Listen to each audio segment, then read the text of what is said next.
আমাদের সবার পছন্দের খাবার, সেটা টিফিনই হোক কিংবা বিকেলের নাস্তায়। পাস্তাতে কোনো না নেই। আজকে দেখবো একটু ভিন্ন ধরনের চিজ পাস্তা। চলুন তবে দেখি কেমন করে করি। তো স্টে উইথ আস।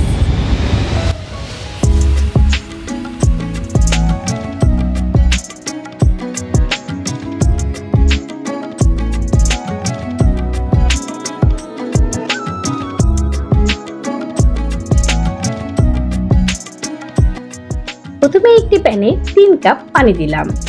এবার এর মধ্যে দিয়ে দিলাম লবণ ও একটুখানি তেল। পানি গরম হয়ে আসলে এর মধ্যে দিয়ে দিলাম 2 কাপ পাস্তা। পাস্তাটাকে ভালোভাবে সিদ্ধ করে নিলাম। পাস্তা সিদ্ধ হয়ে গেলে একটি বোলে ঠান্ডা পানি নিয়ে তাতে পাস্তাগুলো উঠিয়ে নিলাম।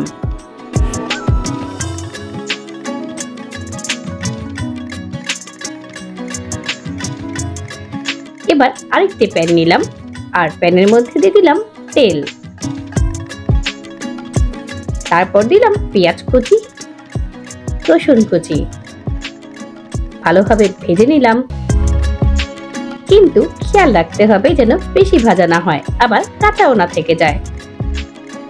যখন মোটামুটি ভাজা হয়ে যাবে তখন এর মধ্যে দিয়ে দিলাম কেটে রাখা টমেটো কুচি।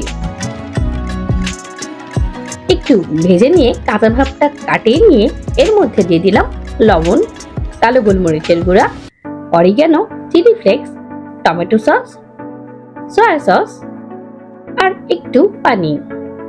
সবকিছু দিয়ে ভালোভাবে নেড়ে একটু কষিয়ে নিলাম। এবার দিয়ে দিলাম মাখন।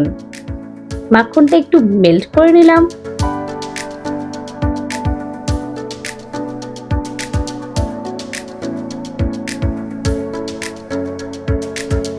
এরপরে দিয়ে দিলাম মোজারেলা চিজ।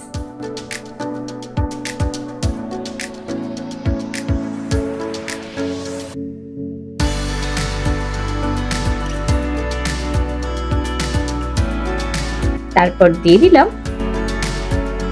লিকুইড দুধ 2 কাপ। এবার সবকিছু ভালোভাবে মাখিয়ে নিলাম আর একটুখানি ফুটানোর জন্য ওয়েট করলাম। যখন জিনিসটা ফুটে উঠলো এবং মাখো মাখো হয়ে গেল তখনই দিয়ে দিলাম পাস্তা।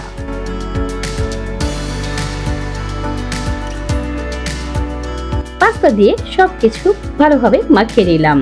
যখন হয়ে আসলো তখন উপরে কিছু চিজ গ্রেট করে দিয়ে দিলাম। ব্যাস, এভাবেই হয়ে গেল আমাদের চিজ পাস্তা। এত মজাদার চিজ পাস্তা তো আমার বাসার সবাই খুবই পছন্দ করেছে। আপনারাও বানিয়ে দেখবেন কেমন লাগে, আর তা আমাকে অবশ্যই কমেন্ট করে জানাবেন। কিন্তু পরবর্তী ভিডিও পেতে আমাদের সাথেই থাকুন, ফলো করুন, চ্যানেলটি সাবস্ক্রাইব করুন এবং অবশ্যই বেল আইকনটি বাজিয়ে দিন। সবাইকে ধন্যবাদ। আসসালামু আলাইকুম।